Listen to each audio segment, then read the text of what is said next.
Hello, everyone. Welcome back to the Inflorescence podcast. My name is Bree, and I know it has been like 2 weeks since I put out an episode, and I so wanted to be consistent with every week, but things happen. Life takes its own course, and it's just a quick recap of what's been going on the past 2 weeks for me. I started working, so I'm seeing some clients now. I drive to Staten Island 2 days a week, so I'm out there doing some cool stuff, and I'm very excited to do that. And it's also been a year since I've moved into this apartment with my girlfriend, and we're in the process of kind of like decluttering our lives, and just it's fun. It's been fun. It's been a little stressful, but with that being said, I just haven't had enough time to kind of sit down and record and edit and put stuff out. I do have some cool stuff still lined up. I have some interesting episodes that are gonna be coming out soon. But this week is just going to be me. This is an episode that I've kind of been dreading in a way to put out, but also excited uh, to talk about. Um, I'm not going to sit here and be like, it's going to be a long story. But it's not. But it's very personal. It's very personal. And I think getting a little bit personal or a little deep of on my own gets uh a little scary sometimes, but it's a work in progress to feel comfortable to do this. But I definitely am at a point where I'm ready and willing to push myself to share this part of me and kind of be open and candid about it online, because it's not necessarily for my own benefit, nor do I think it's going to be for uh you know others benefit entirely. But I don't know. I don't think my story is anything special, but it's definitely, I'm sharing stories of people's lives, and I think I'm going to be sharing many interesting stories, but I can share one of my own as well. So, on that note, my name is Bree. As we all know, I identify as non binary. I use they, them pronouns, and that's kind of how I've been identifying for the past year and a half. Though I've been non binary, or I've been out as non binary rather, for quite some time, about 3 years, a little bit over 3 years. But I was still trying to figure out how I wanted to present myself, how I wanted to be addressed, what name do I want to use? Do I want to use my full name? Do I feel more comfortable using Bree, or maybe a different nickname, or something of that sort? But so it was a learning process, and it wasn't really until about a year and a half ago that I kind of figured it all out and understood where I'm comfortable and how I'd like to present myself. It's interesting because when I started working, this was a question that came up about, rather kind of like in my interview process, but a little bit after that, like a conversation about how I came into this identity. And I think when I tell the story, or the journey of how I came to understand that this is who I was, it's rocky. Because if anybody's known me for a long period of time, you know that I grew up a tomboy. I loved playing sports. I loved wearing, baggy jeans, baggy sweats, big shirts, sneakers, and hats almost every day. Um, and I grew up around my older cousins who were mostly cis men and very masculine. And I was immersed in sports culture and, competitive culture as well. And I think the way that it's interesting because I feel like as kids, we automatically take form of the identities that we feel naturally comfortable in. So I feel like as I present myself today is much more similar to how I was as a child than how I was in middle school and high school.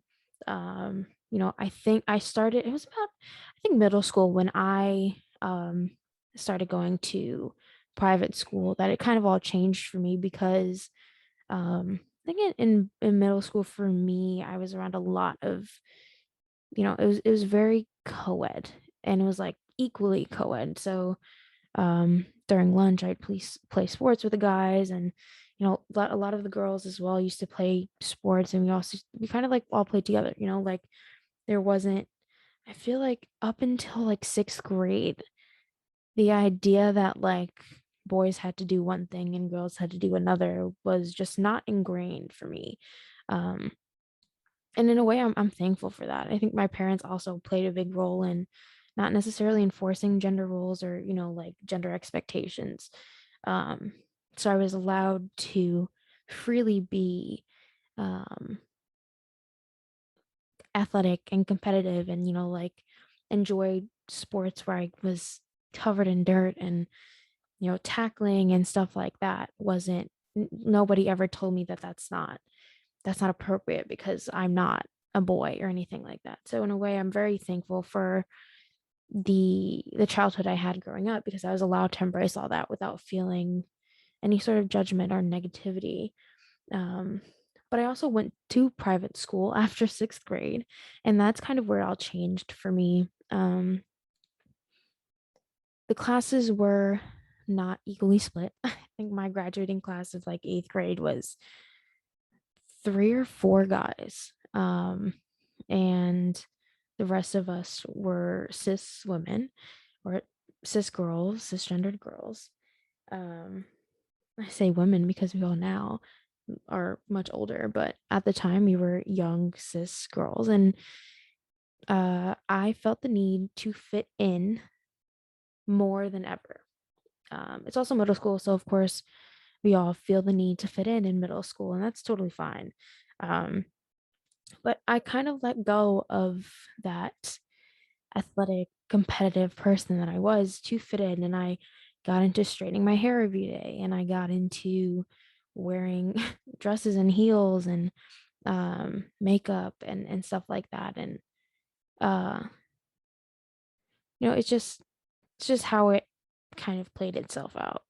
And it wasn't a bad thing necessarily because it was uh I guess a way that I realized that that's not where I felt comfortable, right? Like I shouldn't have been forcing myself to feel like I had to, like, I don't know, I'm trying to think of an example, but I can't really think of one from that specific 2 years of my life. But yeah, I just my friends were all girly, loved makeup.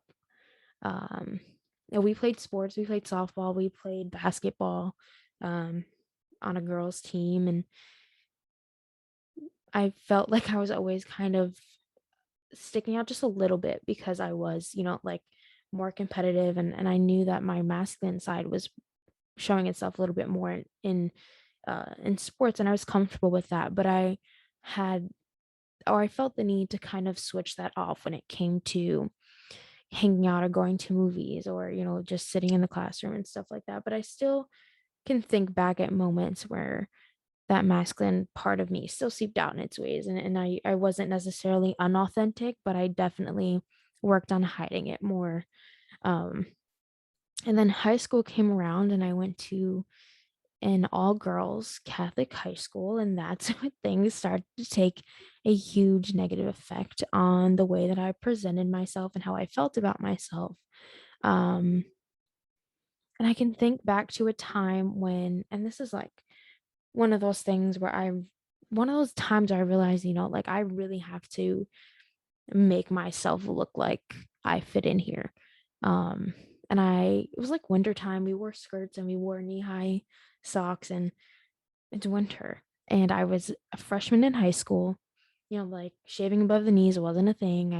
It was never pushed on me that I had to do that. And um, I was made fun of for it. And it was uncomfortable. I didn't like get upset or like, like hate myself in any sort of way because of that, because like that's how I felt comfortable. So that's how I, like went to school, and I was okay with that. But it was clear to me that other people were going to have something to say.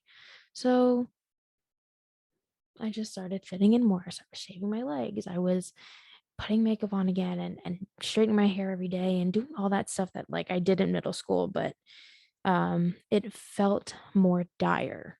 It felt like I don't want to be an outcast. And I mean, I was still kind of an outcast in high school, like I wasn't a part of any specific groups or like anything like that, but um I didn't want to be outcasted in a way where I stood out too much and essentially became some sort of center of attention, um, and specifically negative attention. So, yeah, I kind of just fit in. I had little things about me that I knew I couldn't necessarily hide. Like I was still very competitive when it came to gym, and um, I didn't play any sports in high school with my high school, but I played, like city leagues, like stuff like that, like not so competitive. So it was fun, and there were so many other people on those teams that were, I think, equally as competitive and had masculine sides to them as well. So I felt more comfortable. But in school, again, the idea of switching that off so that I fell under the radar in some way.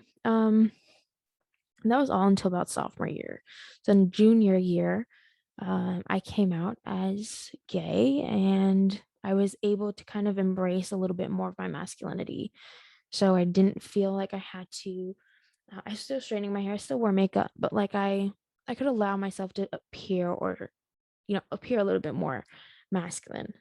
Senior year, I stopped wearing skirts and I was wearing khakis to school. So like stuff like that kind of seeped its way through. But it really wasn't until college where I started questioning why I felt like that. And why I felt like the masculine part of me was so important. And wanting to show that and wanting to embrace it in a way that let me be myself. And I'm not gonna lie, I think, like if you look at my senior pictures from undergrad, I was definitely very feminine. um like even the outfit I wore for graduation and everything, I kind of found a balance to where I felt comfortable enough to fit in and not be different, but also being different. So like I think we all, and I say we as in, um the lesbian community specifically, um a lot of us at the time that I came out, we were very strong on wearing snapbacks, and we wore baggy shirts from the men's section and sometimes jeans and pants from the men's section. So it didn't feel odd at all, and I was okay with it. So I went through with that in high school and my senior year of high school into college. um but then again, a switch happened where I felt like in college I went to commuter school. I really didn't hang out with too many people. The people that I did were awesome. Like I never felt pressured to dress or feel or talk any type of way.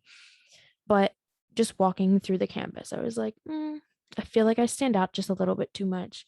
And that is just me. That's me being 18, 19 years old and worrying too much about, am I causing too much attention to myself? Are people looking at me and questioning who I am? Or like not necessarily questioning, but I guess more making not, I mean, I wouldn't even say making fun of, because in college, like, um, that's not necessarily such a big thing, but just the idea of not wanting, again, I wanted to fall under the radar. I didn't want to be noticed. I just wanted to be a college kid who went to class and went home.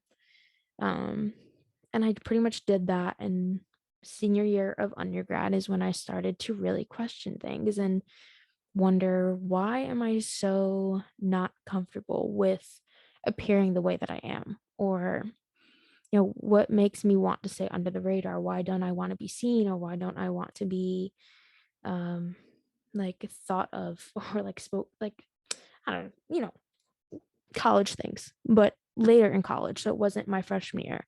It was later on that I started thinking all that. And I just want to say, I think it's normal to have questions or concerns or thoughts about our genders and how we present ourselves, how we are in touch with our masculinity and our femininity, and how those kind of play a role within each other as well, because a lot of us have um, a little bit or a lot of one and a little of both, or equal. And, like a lot of us have masculine parts to us, even if we're very feminine, or a lot of us have feminine parts to us if we're very masculine. So it's not, I think it's normal for us to reach a certain age and say, like, who am I and how do I feel comfortable presenting myself? Like, do I want to be, am I more in touch with my feminine side? Do I want that to be, if somebody looks at me and says that person's very feminine, or, you know, and I don't like to enforce society, like in societal expectations, but that's kind of what I'm referring to when I say like what somebody's going to think of me when I step outside. Um, I feel like I'm rambling, but I know that I'm on the right track, so I'm just gonna keep on going. um, so yeah, so senior year of college is when I started to question it, and I got into a point in my life where I had spoken about it before to people who were very close to me in my life, and I felt like it didn't matter to them, and that you know it wasn't as serious of a concern, or maybe I wasn't making it sound as serious of a concern, but I spoke about it multiple times. It wasn't like I only brought it up once. It was like, hey, like I'm very concerned, or like I really am thinking a lot about who I am and like what my pronouns are, and how I want to look and how I want to dress and stuff like that. But it just wasn't taken serious. So it made me take a few steps back and say like maybe I'm just overthinking it. Um maybe I just need to continue on the path that I'm in, and like it'll play itself out eventually, but I don't need to, like, I'm cool the way I am, because I was with somebody at the time who kind of made me feel like the feminine parts of me were the most desirable. So if I let go of those, I wouldn't be as desired, or I wouldn't be as um attractive, and it's ridiculous. I think for somebody to really claim, who they were in my life, and then to be like, that's cool, and I understand you feel like that, but like I love the feminine parts of you and I wouldn't want you to change that, is what made me take several steps back. And it kind of makes me choke up a little thinking about it, because I'm like, I could have been so much further in this journey of self-discovery if I hadn't let somebody else get in the way of that. Um, but it's unfortunate that for a lot of us, that's kind of what happens, is even if we talk about it, we get pulled back, and like, oh, and I know I said this before, like just a few minutes ago, like, oh, it's normal to think like that. Like, not everybody kind of thinks like that, but it doesn't always, it's not always right for everybody. And like when I say that we all kind of have those thoughts and concerns, I'm not saying that to say we all kind of think that way. So like, have your thoughts and move on. I'm more saying we all think like that. So if you have to kind of follow the path that feels best for you. So if fully embracing and exploring gender identity is exactly what you feel like you need to be doing, then do it. If you feel like you got to take it slower, take it slower. And it's important as well. Like, this is a little pitch, I guess, for myself, but this is kind of what I hope to be doing as a therapist, is kind of helping people who are going through these identity crises, and questioning gender, questioning sexuality, and being the person there to hear it all out, and kind of be the, like, instead of having these thoughts internally, vocalizing these thoughts and concerns, and having somebody who you can bounce that off of, and um work through it, and understand what pace is best for you, what pace can you work at that's going to get you to feel 100% yourself, or 10% closer to who you are, or however, because I think the journey for everyone is so different. But um yeah, I had somebody who I allowed, and I don't put the blame on them at all, but I allowed that person to stop me. And that was early senior year of college. And then um I think when I really started to recognize that I was hurting myself by not allowing myself to fully take that path, um, is when I, let that person go for other reasons as well. But that was a big piece of it, is I didn't feel like I was surrounded by people who allowed me to do what I had to do for myself. And then I met someone else who was in my life who kind of made me feel like I could be. And then when it wasn't embraced, it wasn't respected, and it kind of, it brought me back. So um it's interesting how sometimes being with the right person, and I give a lot of credit to my girlfriend now, for being, I guess, the for being the person that I needed her to be, in the sense that I could sit there and be like, hey, I'm, because at the time when we met, I wasn't sure. Like, I had literally probably a few months before decided I strictly want to go by they them pronouns. For about a year before that, I was going by she they, and um, being someone who, when I first met her, said, like, actually, I'm working on my gender right now, and that's something that I'm thinking about and something that I'm working through, and I'd really appreciate if you can strictly call me Brie and use they them pronouns. And without question, she did so. Um, and that's kind of what I needed, is immediate validation. Um, and it's interesting because I feel like a lot of people that I know now who have recently come into this understanding of themselves, um, did so with the help of another person, in the sense that that was the first person who didn't ask questions, who didn't make them feel like it was just, a nonsense concern or nonsense thoughts and feelings, but instead said, great, okay, noted. That's how I will think of you, speak of you, and that's it. Immediate validation. Because when somebody's questioning how you're identifying yourself, it makes you question how you identify yourself. Like, questions might get asked that you don't have the answers to, and it just leaves it, for me personally, left me kind of really jumbled. Like, when somebody would ask, like, okay, but like, like, why do you feel like you need to change your pronouns? Why do you, like, do you plan on, are you going to be taking testosterone? Are you going to be having surgery? Like, stuff like that, that gets very jumbled and shouldn't be asked in the first place. It should absolutely not be asked. If I tell you what my preferred name is and what my pronouns are, don't ask me any more questions unless I'm opening up to you in the conversation itself. If I'm opening up to a conversation about it, fine. But me, I think people addressing their names and pronouns is not an opening or an invitation for a conversation about um, why, how, what will they be doing, who knows, who doesn't. Stuff like that gets very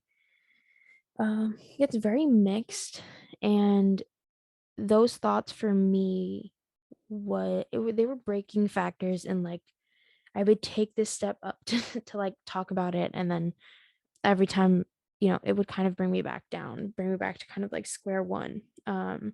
So the immediate validation of being accepted and understood was kind of like the door opening to openly explore this journey, because I would always have somebody there who would never question or misgender or use the wrong pronouns or call me by, a name that I wasn't comfortable being called by.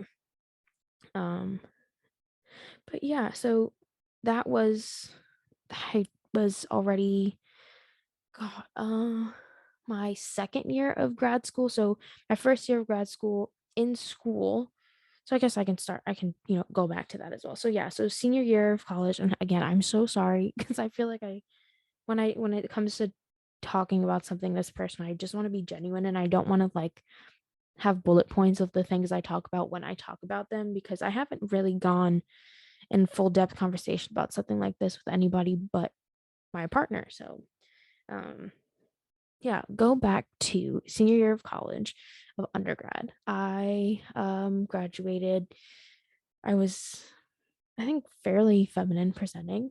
And I think, and that was like the height of feminine presentation and how I put myself out there. And then um, I started hanging out with people in the LGBT community, and it kind of clicked to me that I can be who I am, and that's going to be fine. So I started dressing a little bit more comfortable, and I kind of found like a, just hit my glasses on my microphone. I kind of found like a middle ground of, um, I can still dress feminine in a way, but also be masculine. So I didn't have to be all or nothing. And it was kind of the like slow introduction to reaching the point that I'm at today.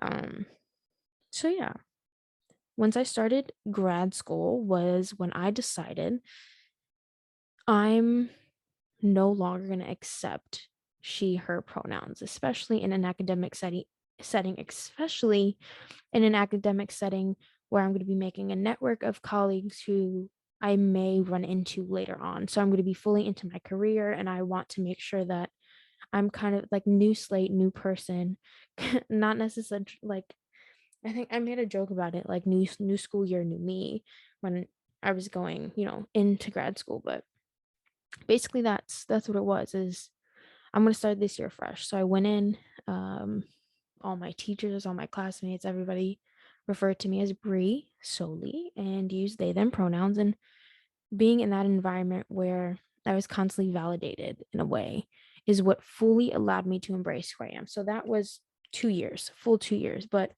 again, it wasn't until about a year and a half ago. And I just, to clarify, um, I just graduated grad school in May. So um, the full process or like the full coming to who I am, it took several months. It did.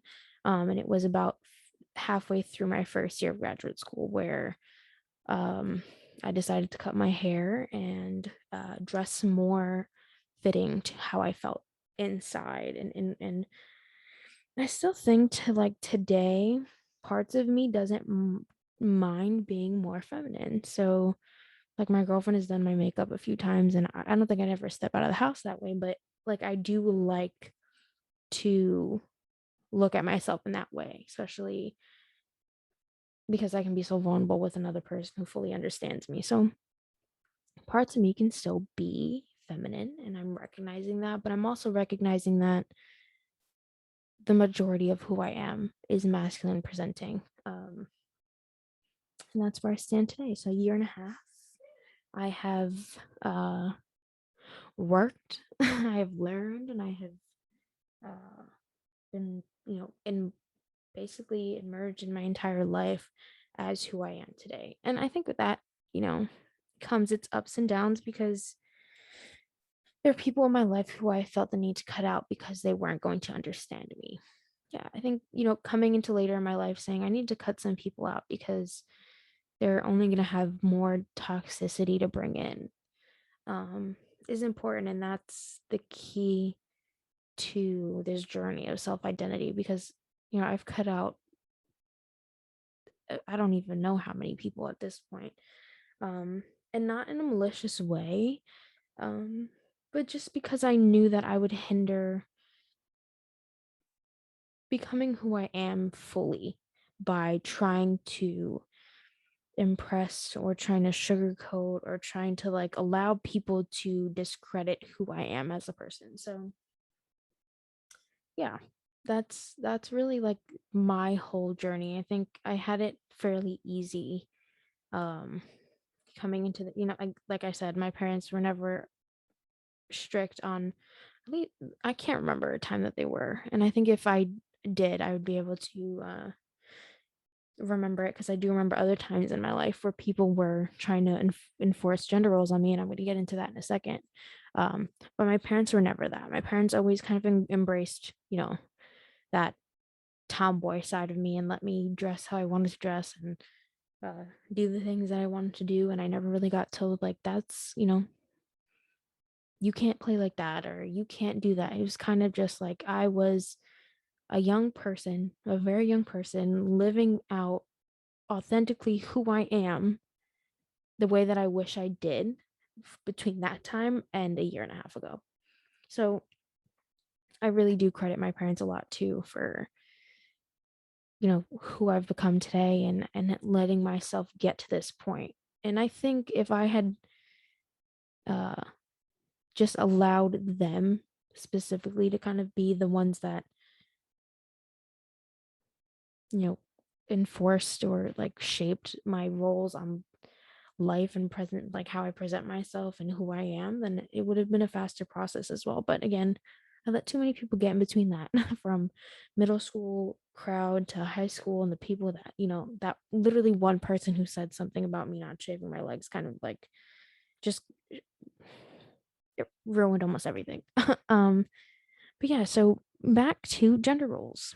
quickly because I don't want to spend an entire, I don't even know how long I've been recording this. And I don't necessarily plan to edit too much of it because I, again, want it to be authentic and genuine.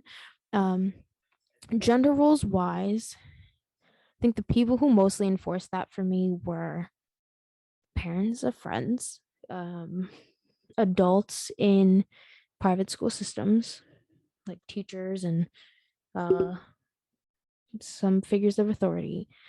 But I can think of one, and I wrote about this in a paper that I had. And I also want to note that the deepest part of this journey for me didn't happen until last year when I was in school because I took a class on gender and identity and I had to write about it. And I had to, without a choice, dig deep into who I am and figure out, what were those negative pieces? What were those negative influences that kind of stopped me from always being who I was and allowing myself to get to a point where I was kind of in the dark and sad and very unhappy with myself. Um, and I think directly back to a time in middle school when, and this is going to sound ridiculous, when I tossed a backpack off of the stage from the top stair into a pile of other backpacks along the entrance door to the gym. And I believe it was either like a talent show or a play or something that I was in. I want to say the talent show because I think I had my own instrument with me. But afterward, a friend of mine's parent was very upset. Um, and I went home with this parent and this friend, and I think for the first time ever had somebody tell me to a point where it stuck so hard that I couldn't act a certain way because people are going to judge me, because people are going to have something to say, because I'm going to act too much like a boy and I can't do that. All because I tossed a fucking backpack off of a stage in middle school. Um, and this isn't something I hold against this person whatsoever. Because I also understand, that was influenced by the other parents and the other people in the that actually said something about me doing that. Um, but yeah, that was the first time where somebody told me I can't do something, or that like somebody's gonna care too much. People are gonna talk, people are gonna have something to say, and you're gonna look bad. And that was the first negative experience I had about how to present myself in terms of masculinity and femininity. And it had nothing to do with how I was dressed because nobody really had a problem with that, to my knowledge. Like, even in middle school, we wore uniforms, so I couldn't really like be masculine or feminine because that was the whole point of wearing uniforms. But I think my mannerisms were still a little immature, 100%, because I was a middle schooler, but a little bit more masculine. And they didn't, and nobody really pointed them out. And I guess, and this is where it was confusing. Okay, because in sports, when I played softball and basketball, my masculinity was so embraced and so celebrated when it was getting on base, catching a ball, hitting a home run, being super defensive and super aggressive on the court. Um, Anything like that, it was celebrated. But the second that it happened outside of sports, it was, how could somebody do that? Like, who were you raised by? Like, I don't even want to get into all that stuff, but it was so confusing for me as a kid. And that's when I kind of, was like, okay, I can't be aggressive. I can't be masculine outside of sports. And I didn't necessarily use those words because, again, middle schooler. But the idea of, watch how you behave because you're going to get talked about. People are going to care too much about what you're doing. Um, and it's not my parents, like my parents wouldn't care. I wasn't worried about my parents because I think at home, like I was still who I am, but outside in the world, when I was not at home, when I was in school and around this new community, I had to fit in. And I carried that throughout high school. I carried that in college. Um, and I allowed it to stop me from being who I was. And that's upsetting, but again, a learning curve and one that I'm kind of blessed to have because now I'm 24 sitting here, um, not afraid to say that I use they them pronouns and that I'm non-binary and think quickly about facial hair, which has nothing to do with, I mean, I guess it has something to do with this journey. I am not on testosterone. I do not take any hormonal supplements. I don't use anything for facial hair growth. I believe, undiagnosed, have PCOS. And that's been a problem since I was a kid. So as a kid, I always had a very dark facial hair. I got laser when I was in college, and I think laser worked for a short period of time, but then it started to go back darker, and I would shave it every day. But now I kind of embrace it because it allows me to feel more masculine on days where I want to feel masculine, and I don't have to like I don't feel embarrassed by it. I did as a kid. I was gonna say I never really did, but I did. But now I don't. And on days where I don't want it, I shave it off. And in 2 days it'll be there again. So like um that's kind of where I'm at. I don't I'm just at a point in my life where I allow myself to be naturally myself. So I let facial hair grow in naturally because I feel like and I guess in a way it's kind of funny because um I feel like it was essentially kind of like meant to be and as it is because who we are is as it's meant to be. In the future, I don't know what it holds. I don't know what I might and might not decide to do. Um but I know now that I am as comfortable as I can ever be. I don't feel like I need to be forcing myself to look any type of way or like I just am now. I Cutting my hair was like one of the best things I've ever done for myself, and I wish I shared that moment with somebody better. But unfortunately it was with people I had to cut out of my life.